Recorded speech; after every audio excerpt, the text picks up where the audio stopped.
lovelies, I hope you're doing well, and for this week's video I thought I would do a real talk on a few subjects that I have found very eye-opening and that I have been going through myself. Obviously, that is what these real talk videos are about. They're not really scripted or anything. I just kind of want to chat with you guys about some things that I've been going through and some, practices or ideas that have really helped me and kind of start a discussion around that. So as always, I would love to hear your feedback and see what you guys are going through, if you can resonate with the message.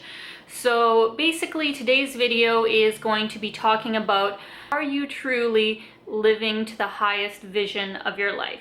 That's obviously a pretty tall order. We can all have this idea that, oh, well, if I was living my highest vision, I would have a mansion and, I'd be married to the perfect person and I'd be making a lot of money and, yada, yada, yada. But really what I'm talking about when saying living from your highest vision, what I mean is, are your beliefs about the world, is that something that is actually coming through in your daily actions, your thoughts, your words? Are you actually walking your talk? It's all well and good to say that you have very positive beliefs, like you believe that people are good and that the universe always has your back and that you're a determined, confident person that can do whatever they set their mind to.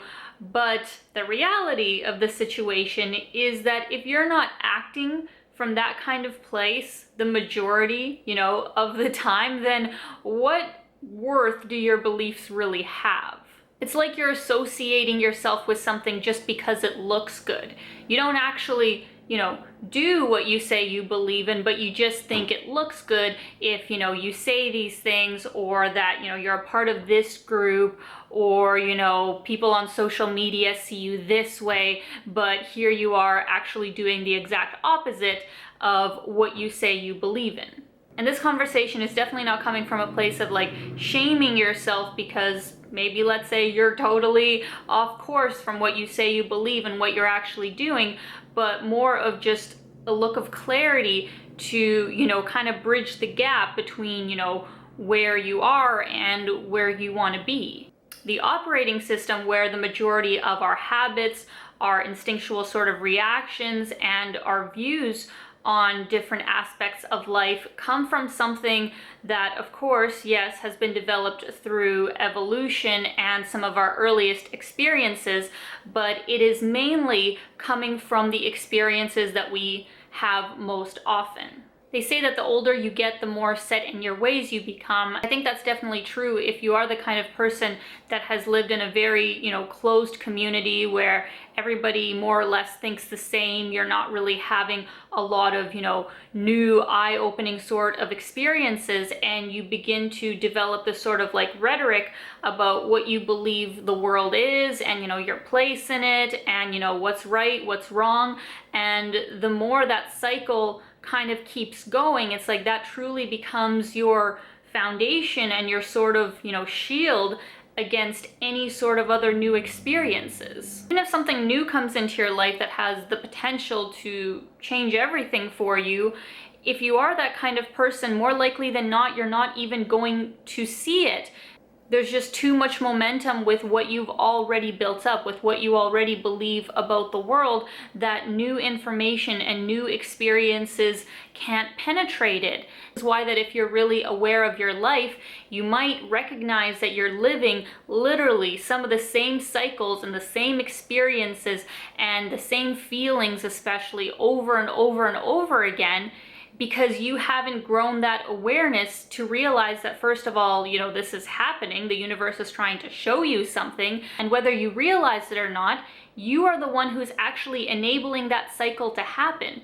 Through your thoughts, through your actions, through your perceptions and reactions to what happens, you are keeping this cycle alive. It wouldn't be happening without your participation. Block that I notice for a lot of people, and that I've also had in myself in many ways, is definitely the curse of I can't. As humans can find a million and one reasons of why we can't do certain things, that the cards are just against us, and that the world is an unfair place, and that now's not a good time, and that, you know, you have all these limitations and stipulations that if only they were gone, then you could do it. But all this really is, at the end of the day, is a filter that the ego puts up so that it can keep us from growing. Ego is not necessarily a bad thing, it's just an evolutionary mechanism that we've developed to protect ourselves. But in this day and age, when we're not hunting for survival, at least the most of us aren't, it has become more or less psychological. So it has a tendency to really live in the past and to keep playing the same emotional and mental patterns over and over and over again, so at the end of the day, nothing really changes. If you take an honest look at your life and really ask yourself, what is it that I want to be doing in my life, or, you know, the kind of experiences that I want to be having, the kind of people that I want to be around, and what am I personally doing that is not aligning with that? To truly change something in our lives, especially if it's been like a long-standing issue or habit, something that you're just not happy with, it's going to require you to take full responsibility for your life, for your actions, even if whatever that you're not happy about is a situation outside of you or something somebody else did to you.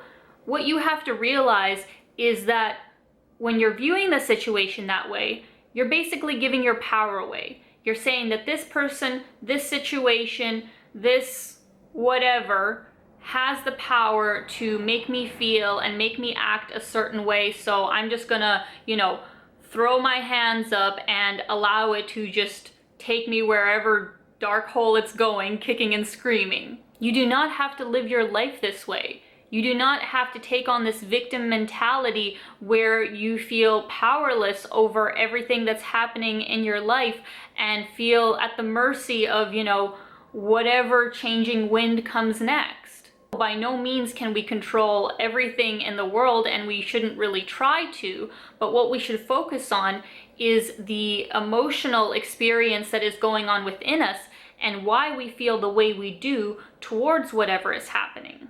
That is what we take responsibility for. That is truly the purpose and the agent of transformation in here.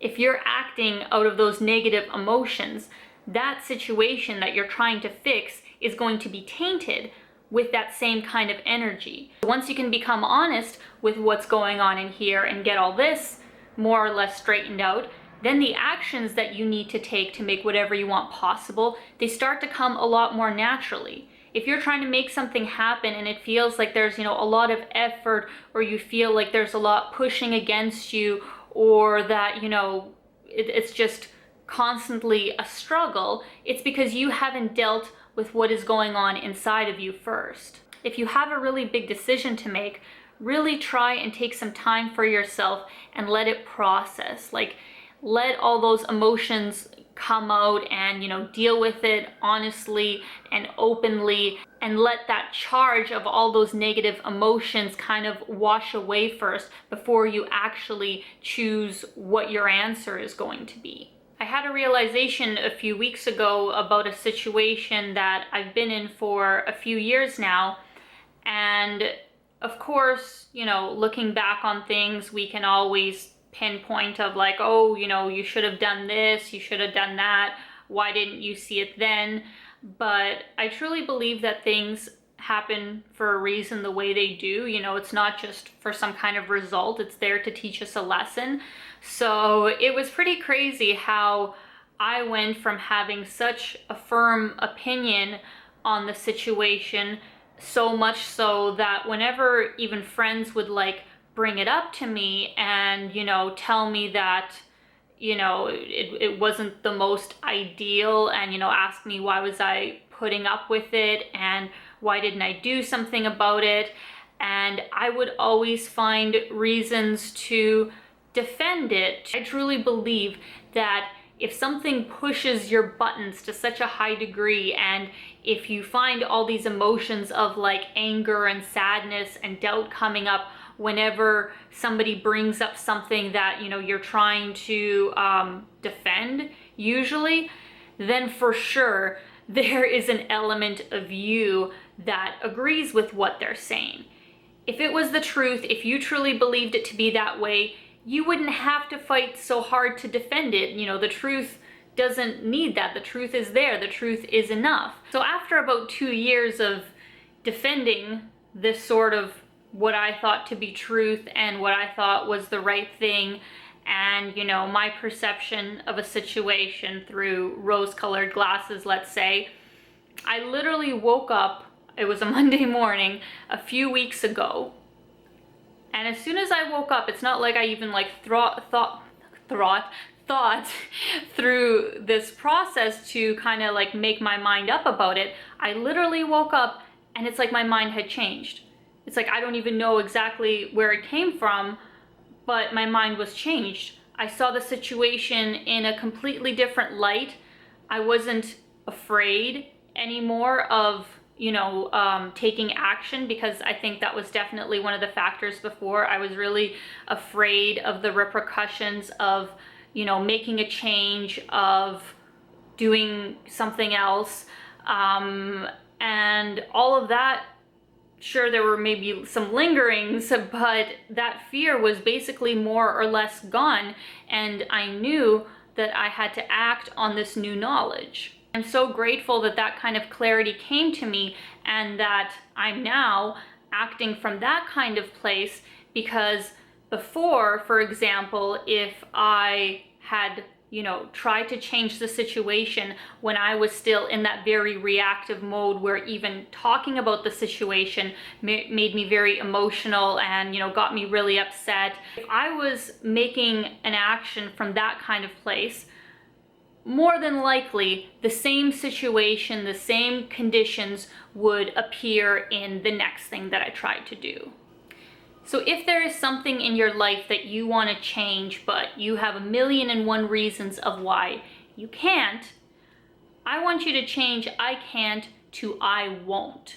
When I applied that exercise to my own situation, where I felt like, no, I can't change this situation, like these things are totally outside of my control, you know, this is the way it is and that it has to be. When I changed it to why I didn't, you know, want to take these sorts of actions, I realized that they really stemmed from a lot of my own fears, a lot of my own perceived like inadequacies, and just from a really negative place. And also my own self-worth. In that situation, that was a really big factor, where I don't think I acted before because I didn't feel that I was worthy of something better. You know, I was just happy to deal with whatever the situation was, because that's what I felt I deserved. And then I just like woke up one day and I'm just like, you know what? No, I'm not going to deal with that anymore. It's not any blame. It's not any like, I'm mad at you and, you know, I wish this situation wasn't what it was. It's like, no, I'm not putting up with that anymore. I'm going to find something better. I'm going to do something about it. Whatever I can do, I'm moving ahead of this. So really take the time to give yourself that reality check and really get honest with yourself about why your life is the way it is. You know, what kind of decisions and what kind of beliefs are you holding every single day that is keeping you stuck in this kind of mentality? Because trust me, more often than not, we are the ones that are creating the situations in our lives. Either we're not choosing to do something about it, or we're choosing, you know, negative habits and actions that keep the cycle going. And if you think that whatever's happening to you is totally outside of your control, then how are you ever going to change it? If you acknowledge that you have a part to play in whatever is happening, then you have that part to play to get out of it, or to change it, or to even just change your perception of it to give you a better peace of mind. There's always something you can do. So that's it, guys. I hope you enjoyed this video, and I hope it helped you in any kind of way. And like I said in the beginning, I would love to hear your feedback of what you thought about the things I said, and any kind of situations that you're dealing with in your own life right now, and the kind of lessons that you've learned in that respect. I would love to hear all about it. But otherwise, I hope you guys are having a spectacular day. Keep being your own kind of beautiful, and I will see you soon. Bye, guys.